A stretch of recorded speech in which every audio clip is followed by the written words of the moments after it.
everybody, this is Foxy. Welcome to a conversation with Cogee. Now, stay tuned for Cogee. Hey, everybody, what's up, Foxy? Thank you. I appreciate how you doing today. All right, how That's are you? good. I Happy appreciate New you. Year. See, this is going to be Foxy's role right here. So I told her, come on, Foxy, you got to do it. You know what I'm saying? Bring me in every break. So I want to say Happy New Year to everybody. Hey, I feel like this is our first show of the new year where we really agree to get it underway.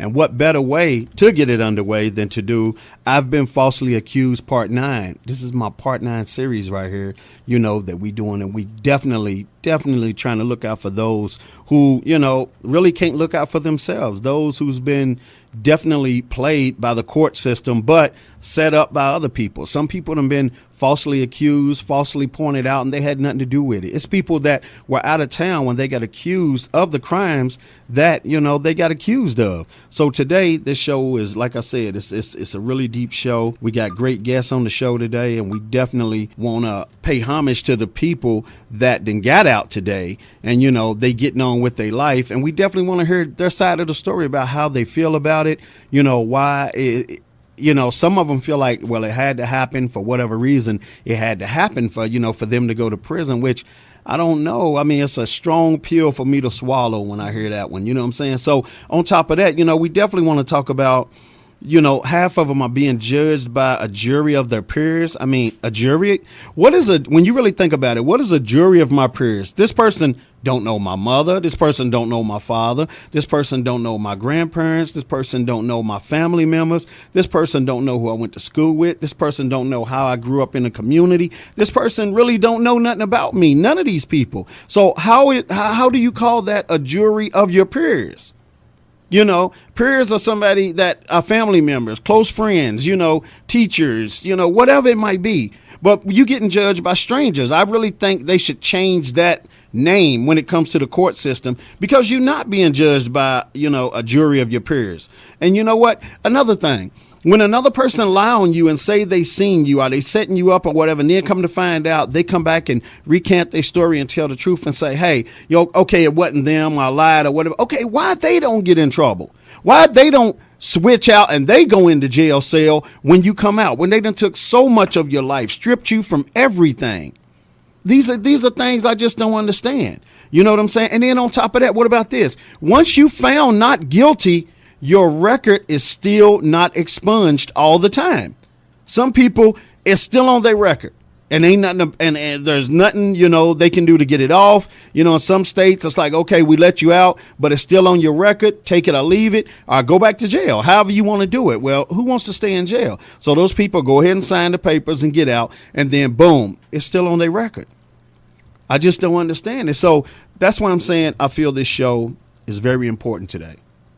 This show is very important because you can be riding in a car with the wrong person that you don't even know is doing dirt, and you have nothing to do with it. And we're going to hear a story about that in this first hour coming up, you know, with Big Blaze, what he's going through right now. He can only get so deep, you know, in the conversation because he's still going through a court case right now that he's been fighting. And on top of that, the person even said, I got dropped off. He didn't even know nothing about it. He didn't have nothing to do with it. And he still got beat up. You know what I'm saying? He still went through a lot. You know, even I had to go get him from the hospital after he got released from the hospital. But the thing about it is, this person signed all the statements saying, well, that person didn't even have nothing to do with it. But the person that did all the dirt didn't get beat up. Nothing happened to him. Well, he went to jail, you know what I'm saying? But still, it's just a lot of things that don't make sense. You know, we're going to talk about, you know, if you a certain color, you know, how things can go down. But we also going to talk about, I guess, if you don't approach the situation right, even with the way you talk to the police, you know, how it all go down. I mean, it all can go crazy in like 0 seconds.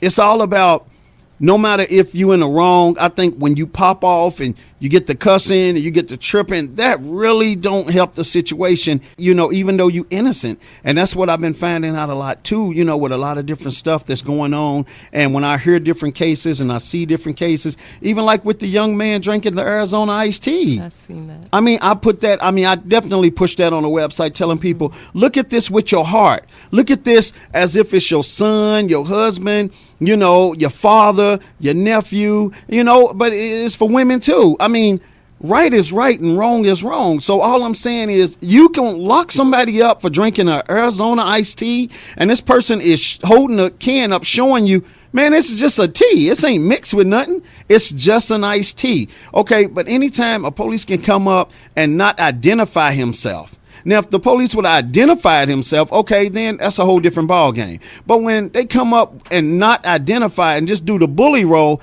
that takes things in a whole different situation. Because what if this dude, this young, black man would have popped off a certain way, or would have acted a certain way and got shot down, or he'd have shot the police down because he just didn't know.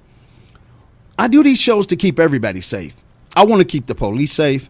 I want to keep our community safe. I want to keep our people who don't even understand the law safe, just by saying, just because you don't know the law don't mean that you shouldn't be treated fairly.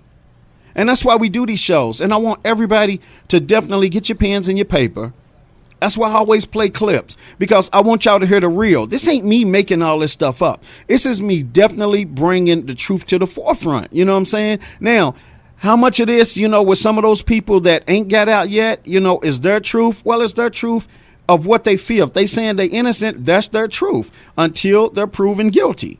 So all I can do is pray that, anybody I help on the show, that they telling the truth. But even if they ain't telling the truth, it's still going to be an example in it that you just can't play with the law. You can't lie about it, especially when you have people like me and Jeffrey Deskovic, who's definitely helping people and definitely bringing a lot of stuff to the forefront. You just can't play with the law. You know what I'm saying? The same way we asking the law not to play with us. I mean, fair is fair and right is right and wrong is wrong. You know what I'm saying? So what I want to do right now, I definitely want to say to all the families out there who done lost people to these falsely accused cases, my heart goes out to you guys. My blessings goes out to you guys. And to all the people who's in jail right now, I mean, doing 25, they get out after like 28 years and 40 years and 30 years and 25 years. Hell, 10 days is too long if you ain't done nothing. A day is too long if you ain't done nothing. So, and to all the public defenders out there who really, and I'm going to say public defenders first before I say the big time attorneys. To all the public defenders out there who are really fighting fair and really trying their best to get these people off with these cases, even though I know the public defenders are overworked, really overworked. They got cases after cases piled up on top of them.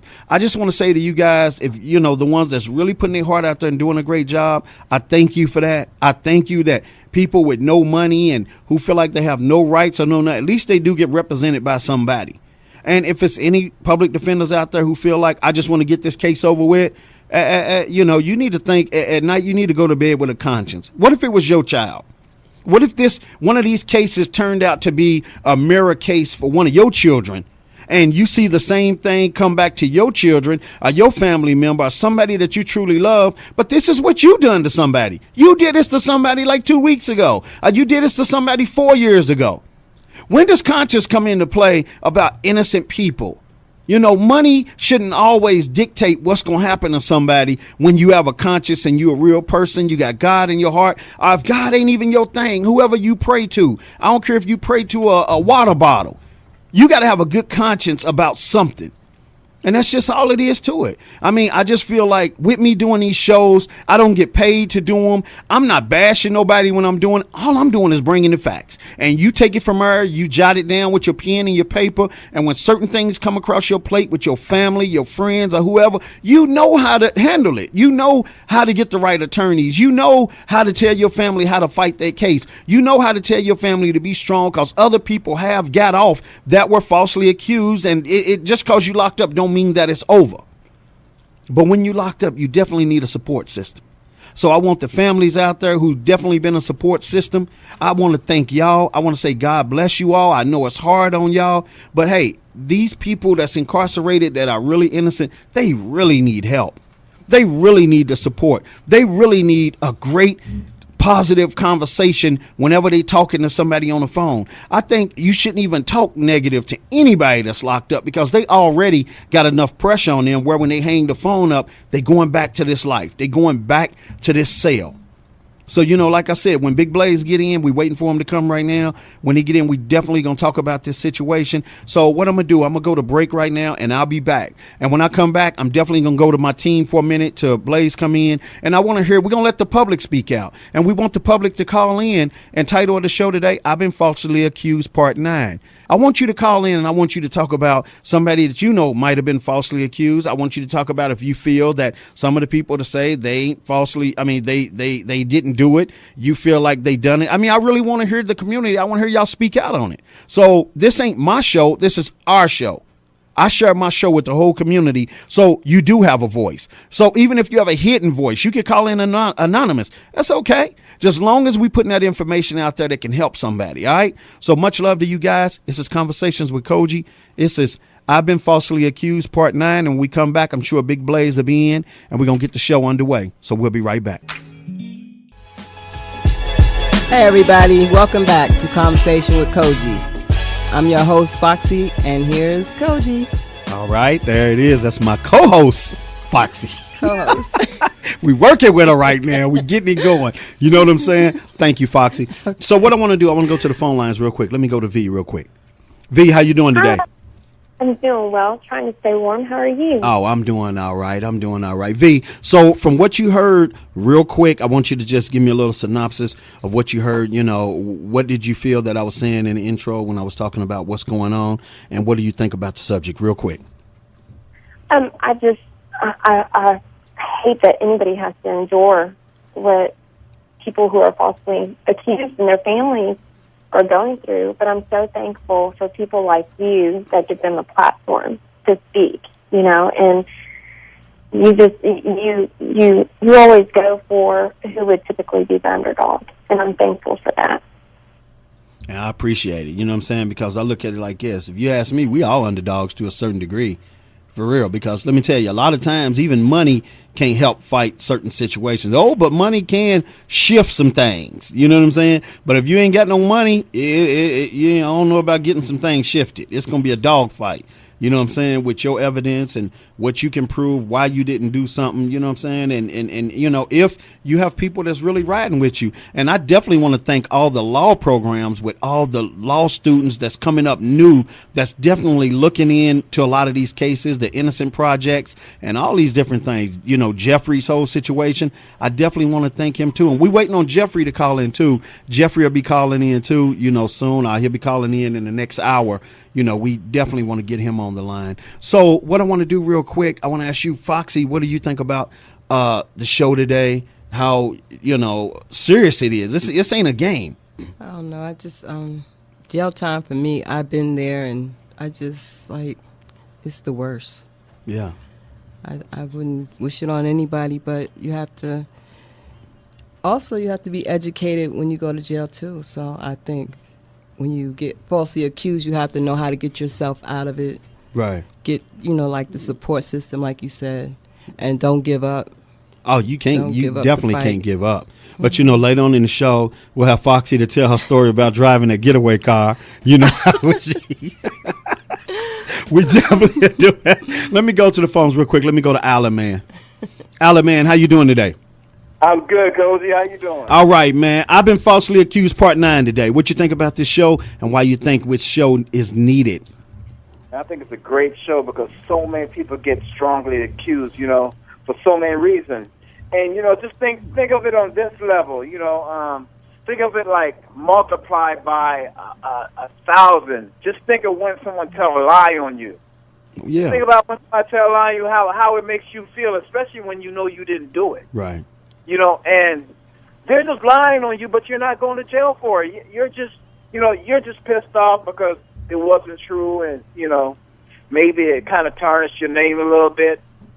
But now you're looking at these people who spend years after years after years in jail. Yeah. Hardcore jail. We're not talking about a holding cell. We're talking about jail where you can't drop the soap. Yeah, you're definitely right about that. You can't turn your back because you don't ever know if someone's gonna shank you or what. You got every day you're fighting for your life. Oh yeah, you're definitely right about that, and that's why I said today we definitely got some people on the show today in every hour that's going to tell us about that life and going in being under fire, with what they're going through. So I definitely want to thank you for chiming in on that. We got my man Big Blaze is in the house today. Big Blaze, I want to say, man, I'm really sorry about what you've been through, and I've been through it with you 100%. Watching you go back and forth to court. I came to pick you up from the hospital. I mean, I saw your face and how you looked and everything, you know what I'm saying, when you went through what you went through. And I understand that with this, we can't get in too deep because you got a court date coming up soon, you know what I'm saying? So you can only go so far, but you can tell your story of what went down. But, we'll keep it where it's respectful, you know what I'm saying? Because like I said, it ain't about black eyes and bloody noses on this show. It's just about the truth. You know what I'm saying? That's all. So I want to thank you for being on the show today. I appreciate it, Cogee.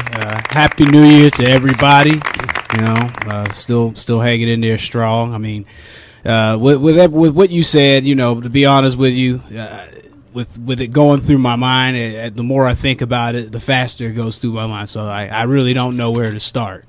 Well, let's go back to that day. Let's go back. Let's do this real quick. Let's go back to the day.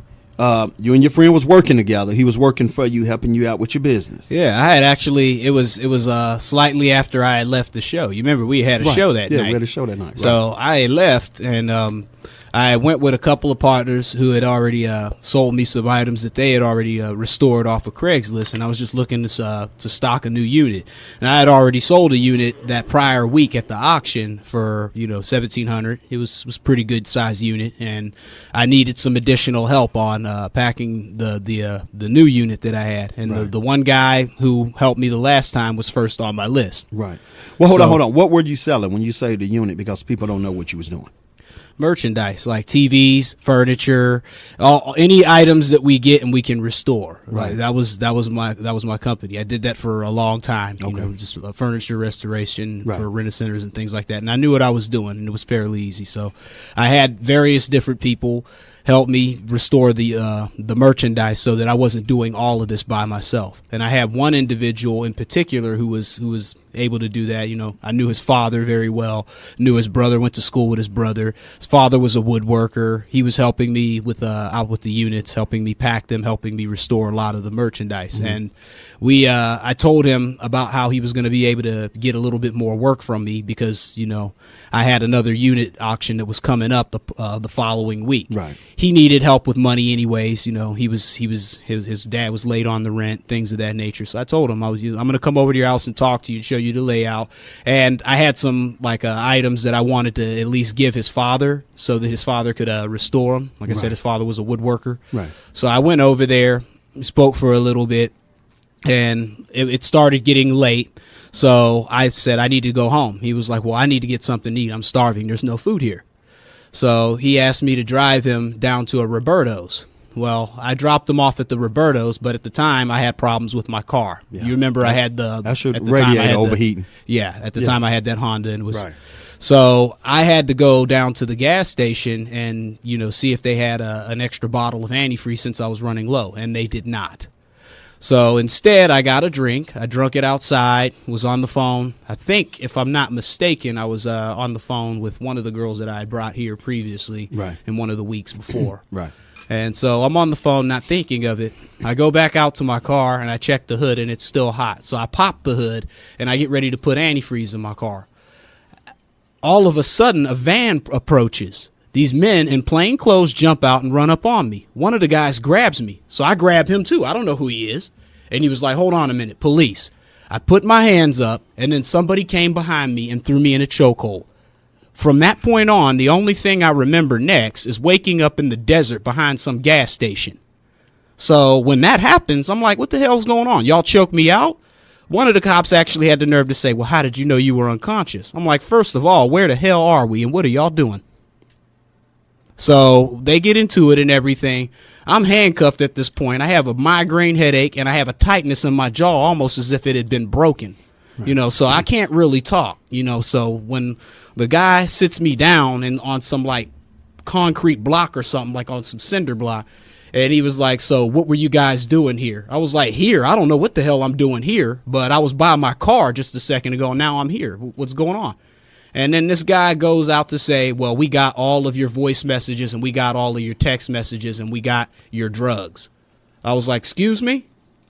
He was like, yeah. And I was like, well, you found drugs in my car? He was like, no, we found drugs off your deal that you did at Roberto's. I was like, I wasn't even at Roberto's. What are you talking about? He was like, we got all your voice messages and all your text messages. And then I looked at him and I said, text messages? He was like, yeah. I was like, okay, this has gone on long enough. I need a medic, and you can do whatever you want to do. Take me to jail or whatnot. You're full of it. First off, my phone doesn't even send or receive text messages. So how the hell do you have text messages from me? And voice messages, we don't talk about none of that stuff on my phone. And I was like, look at me. Do I look like somebody who's involved in drugs? But the thing about it is, and it's a record showing that Blaze had a phone that didn't even take text messages. He don't even have text messages on his phone. But the thing about it too, even when I came, we're going to get to that. When I came and got you from the hospital, the car needed water so bad, and that's on camera in the parking lot. Yeah. Us filling up the radiator. Yeah. You know what I'm saying? So, you know, and you know, you in the hospital, me coming to get you from the hospital and everything. Right. But I want to ask you this real quick. When the police grabbed you in the chokehold, they didn't say why they was getting you before you got choked out and blacked out? You know, no. You didn't just have... No. They didn't explain anything. One guy ran up on me in plain clothes and grabbed me. So I grabbed him by the wrist. And I was like, what are you doing? And he said, police.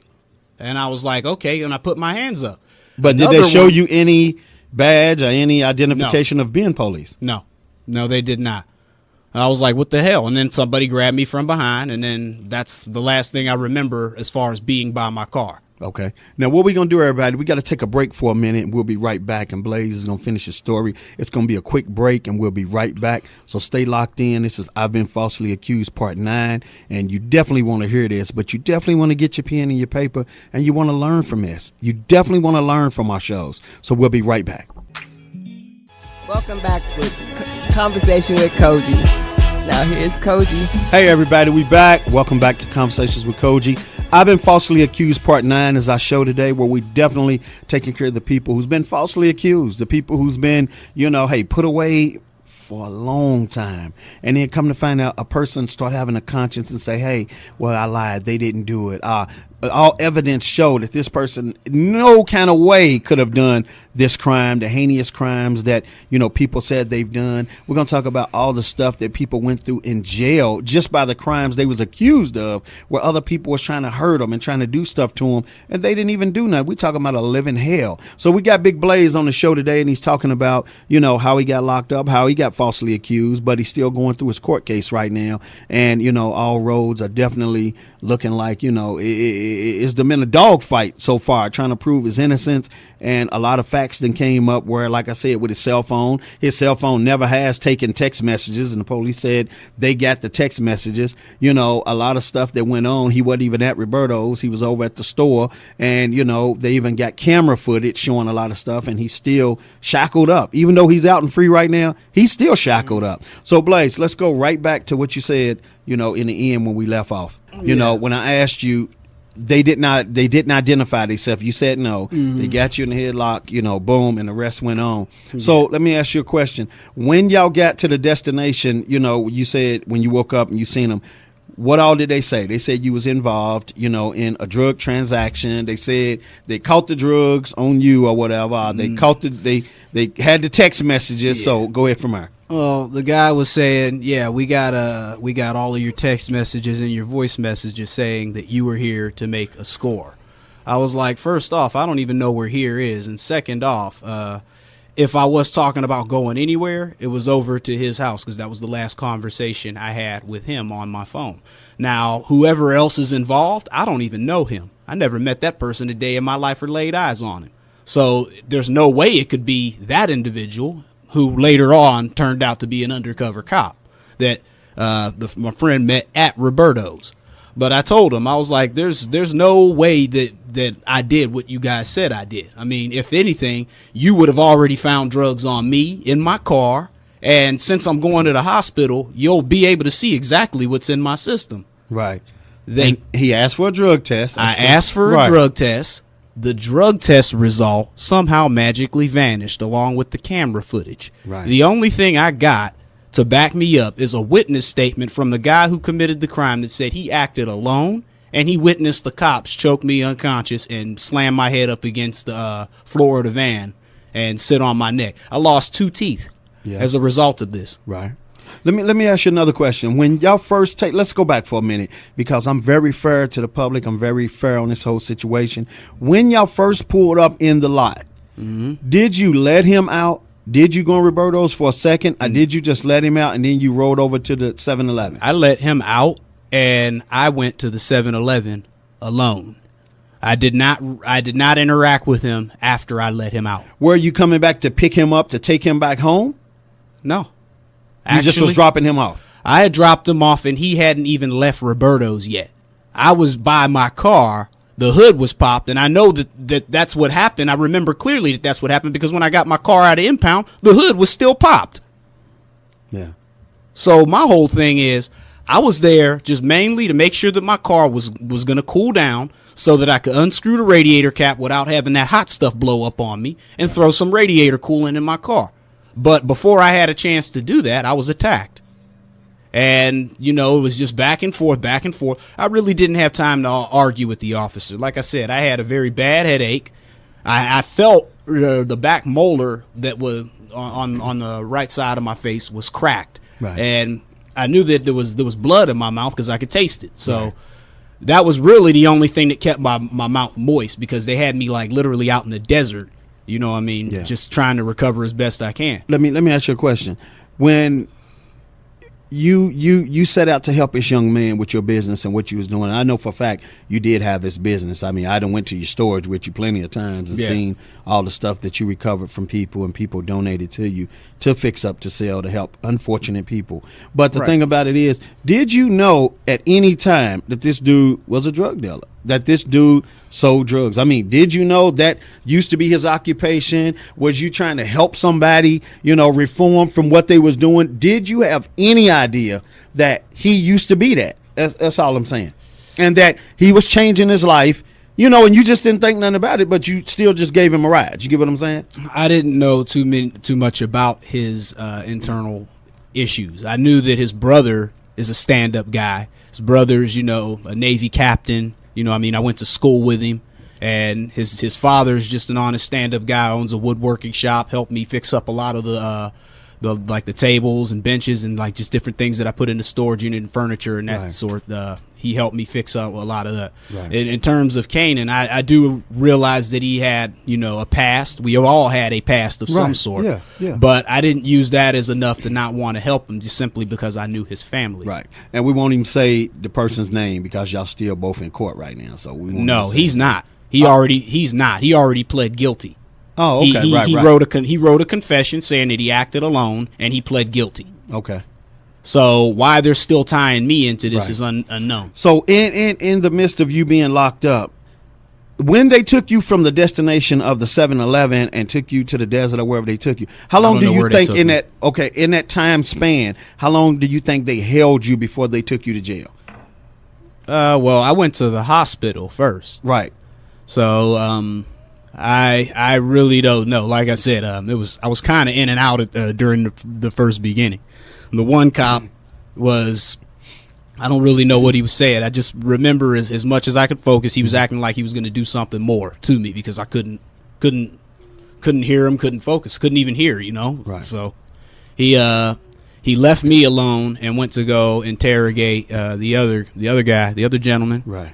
And then he came back and was asking me questions like, so you know what's going on? And I was like, of course I don't know what's going on, and it got a little bit worse, I want to say, when I went to the hospital because I kept asking the officers. I was like, so what am I being arrested for? What am I being arrested for? And they were like, you'll know when you get to jail. I was like, you're supposed to tell people when you arrest them. You're not supposed to tell them when they get to jail. You can't just arrest somebody, tell them you're under arrest, and then have them wondering what the hell's going on until they get to jail. But at any time, did they identify themselves with badges or anything? They did not identify themselves with anything. even when you was in the desert, you never saw a badge. I never saw. You never a badge. saw nothing the whole time. I at could the barely. hospital, I could nothing. barely see. I could barely see. This guy made it even harder for me to see because you know how hard it is to see in the dark when you got a headache. Somebody's trying to shine a daggone flashlight in your face. Yeah. And I had a very bad headache. I didn't know if I was going to make it. I was worried this guy was going to do something stupid like hit me because obviously we're out in the desert. Right. It's not like anybody would have seen. Yeah, but let me ask you this. Okay, when you said they took you from the desert to the hospital, when they took you straight to the hospital, what happened when you got to the hospital? You said you told the people, give me a drug test because I know you don't get high, don't drink, don't do none of that. But I'm just saying, when you ask them to give you the drug test, what happened with that? They took it and they said it'll be placed in evidence. And I went back the very next day when you saw me. Yeah. When you saw me and you picked me up from the hospital, I had went back there to get that lab result, and they said that it hadn't come through yet. Well, here we are a year and 4 months later, and still doesn't exist. Okay, let me ask you So something. what happened to it? So let me ask you something. What happened to it? So what's been going on with your court case? Why is it being delayed when this young man definitely signed all the statements saying he had nothing to do with it? He just gave me a ride, which, we talk all the time about, watch the company you keep. The company you keep can get you jammed up, man, even though you didn't have nothing to do. And that's something me and you talk about all the time. Well, and hold on. I know you got a good heart, and I know you was trying to help the young man rehabilitate and trying to give him a honest job, this, that, and the other. So that's why I asked you that question. I know your heart, but I don't know the intent of other people when it comes to our good deeds for what we do for people. You know what I'm saying? If they got their foot on both sides of the tracks, you know what I'm saying? That drips over into your situation. Likewise, you get what I'm saying? yes. Right. And I got to tell you, the unfortunate aspect of that is a lot of people don't find out until it is too late. Yeah. So it's done a lot of good, but also a lot of bad for me socially. Like now, it's almost like I can't trust you. It doesn't matter how cool you are. I mean, I don't really want you in my car. Like Right. if I'm out with somebody, I'd rather take my own car and I'd rather ride by myself. I hear you. And it's nothing personal. It's just Right. that I don't take rides with people, and I don't let anyone in my car anymore. But let me ask you this real quick. What all has been a downfall in your life ever since this case entered your life? What all are you lacking because of the case, and what all has been taken from you since the case? Well, they stole quite a bit of property out of my car. They destroyed the car. As you remember seeing the condition of the car when I got it back, like the trunk was broken, and the $1,500 laptop. I don't know why they decided to destroy that. That didn't even make any sense. But there were various items that were stolen out of the car, like items that I had gotten from a convention the week before, and other than that, I mean, I think the one issue that I've had, since all of this has happened is now I feel super uncomfortable around cops. Like I would tell you the full detail of how I really feel about them, but I'm not going to do all. I'm not going to do that. I just don't feel comfortable around them. I think that at any given time there could be problems because the things that happened, the things that took place were so illegal. I mean, just when you talk just in terms of the violation of civil rights, period, it's so ridiculous that, how is it somebody can be placed in a category, but all of the evidence that proves, all of the surveillance footage is somehow missing. Right. All of the documentation is somehow missing. These cops have not shown up to court. This preliminary hearing has been rescheduled 4 times. Right. And every single time they have not shown up. So why is the judge rescheduling it? Right. Who knows? Hold on one second. Now I'm going to go to V because V is definitely in the medical field. V, are you with me? I am. I'm here coaching. Let me ask, Blaze. she said, how you doing, Big Blaze? Hanging in there. Let me ask you a question, V. How long does it take to get back a medical report? Drug analysis? We have what's called a triage urine drug screen in the ER. So let me go through the whole step or whole process. We literally, there's a switch that turns off the water. Everybody has to empty out their pockets, make sure that they have nothing on them going into the bathroom. There's when we turn off the water switch, you can't flush the toilet, you can't wash your hands, and it literally results instantly. Okay. So and it even has its temperature label on it, so we can tell that it's not just water, that it's body temperature, at body temperature. right. So it would have resulted immediately. Okay, immediately. So we're saying what, 24 hours, 30 minutes, 2 hours? You know, give me a frame. Oh, I'm saying within minutes. We literally take it from the specimen cup, from the patient, and it will light up what is in their system. So it's immediate, and then we document it.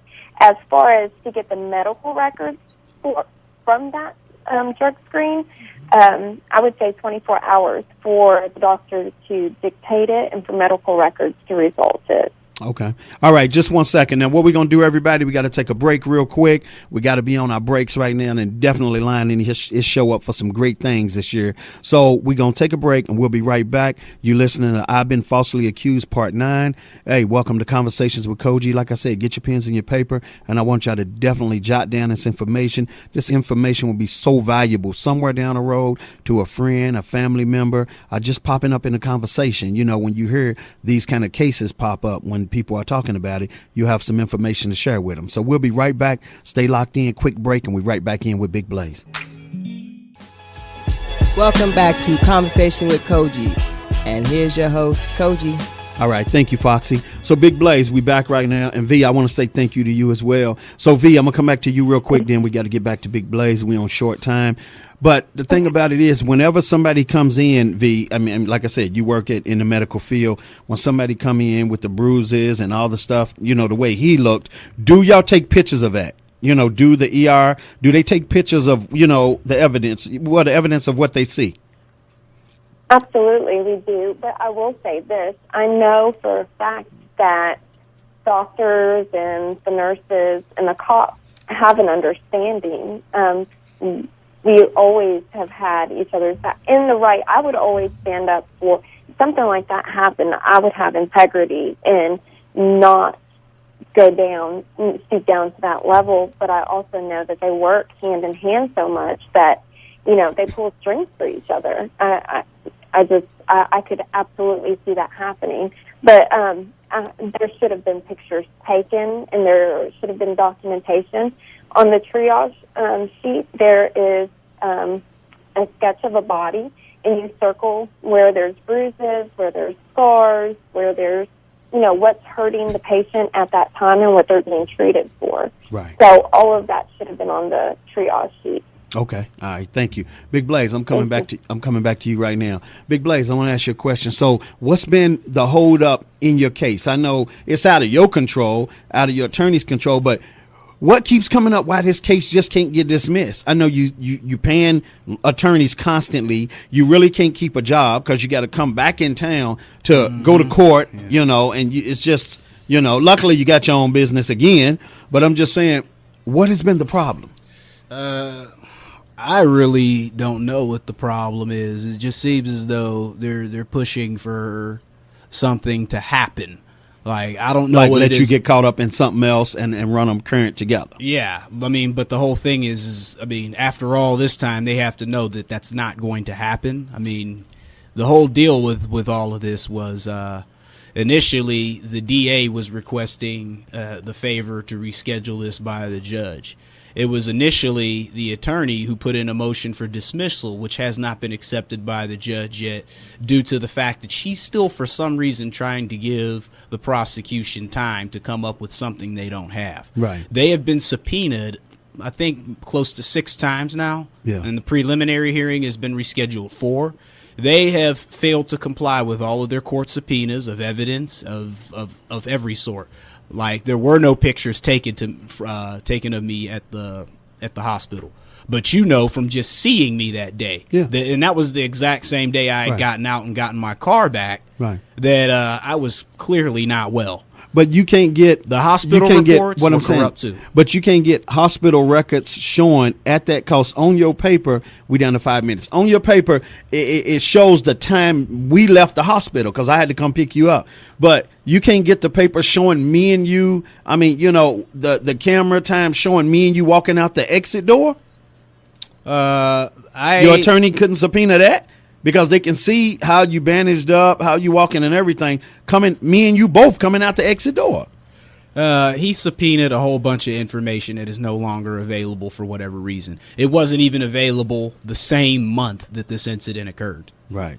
And let me ask you something real quick. We got to move fast on everything I ask you. Do you feel like, and this ain't even about the race card, but do you feel like color plays a role in this situation with this guy saying, which he's a white guy, and he said he didn't have nothing to do with it. I'm signing the paper. It was all on me. He got his own business. He don't have nothing to do with me. And they won't let you go, though. And you said they even told you they felt like that you had him bullied to say that. They didn't say anything of that sort. He confessed to everything and pled guilty. So it doesn't matter what they think or what they try to say. But as sad as I am to say this, absolutely. I think that the reason why this has gone on as far as it is because they treat, unfortunately, people of color entirely different in the courtroom. But let me ask you a question. Have you had any other prior cases before this that would make them feel like this is a part of your MO, or it falls in a place of stuff you done before? I had a petty crime when I was 18 years old. That was over 15 years ago, okay. And it had nothing to do with drugs. And you never been in trouble since? I've never been in trouble since. Right, I hear you. So let me ask you something. I know you're still going through your court case. You got a court case coming up at the beginning of next month. You know what I'm saying? Mm-hmm. So, what do you think's going to happen with that court case? And what's your words of wisdom, to people hearing this right now, when it comes to these kind of cases?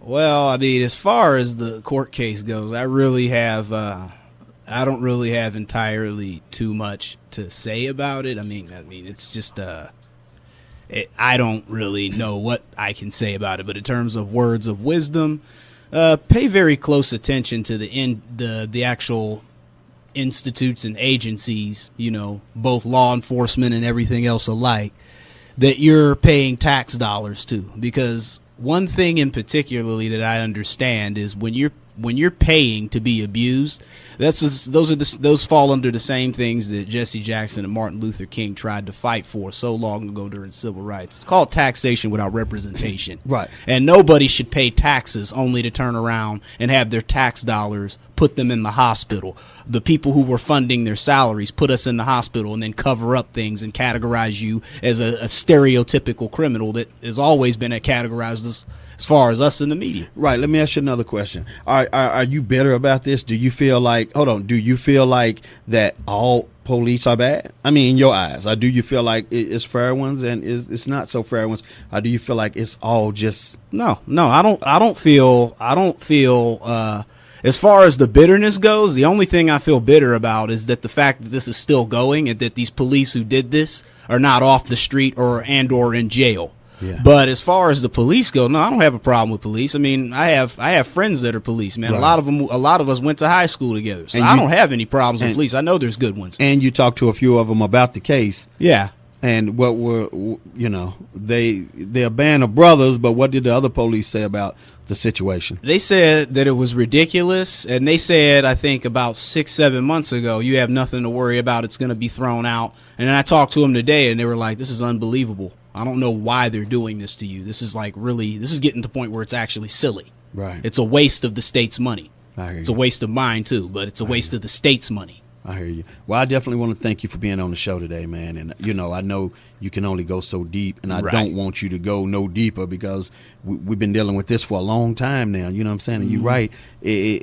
For some reason, the monkey won't get off your back right now. You know what I'm saying? And this whole conversation is really an elephant in the room. You know what I'm saying? So I just want to say thank you, and I'm glad you're here to support us today for these 3 hours with this situation because you are a part of it. You know what I'm saying? What we're talking about right now. So thank you, man. Definitely. Appreciate it. All right. Definitely. So, everybody, I definitely want y'all to stay locked in. And in the second hour, we got Mr. Lorenzo Johnson. And wait till you hear his story of what he's been through. And, Mr. Jeffrey Deskovic, who his whole firm definitely helped this man with this situation. So stay locked in. This is I've Been Falsely Accused Part 9, Conversations with Cogee. And we'll be right back.